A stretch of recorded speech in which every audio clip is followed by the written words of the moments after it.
King Charles is expected to say time and again, "Our two countries have always found ways to come together," during his address to the U.S. Congress. Later on Tuesday, the centerpiece of the second day of the King's state visit comes at a tense time in UK-US relations, during which President Donald Trump has repeatedly lambasted Prime Minister Sir Keir Starmer over his response to the Iran war. Security in Washington, D.C. is extremely tight, with the 4-day state visit beginning just 2 days after a gunman stormed an event attended by the president in the Capitol. The king is expected to express sympathy over the attack in his speech.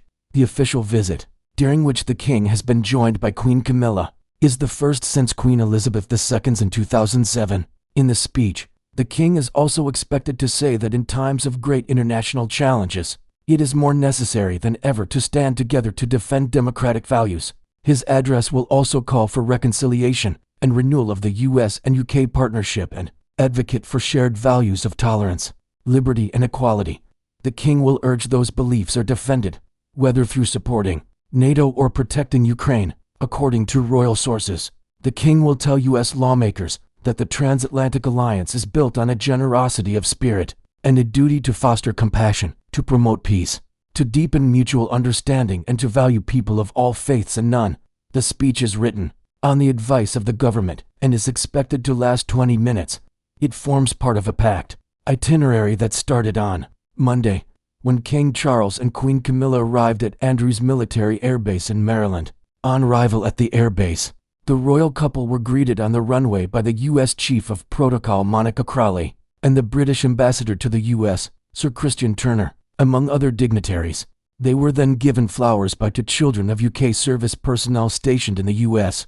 Before a band performed the British and American national anthems, the King and Queen went on to be greeted at the White House by President Donald Trump and First Lady Melania Trump. They met on the South Portico, with the famous building currently under much construction work.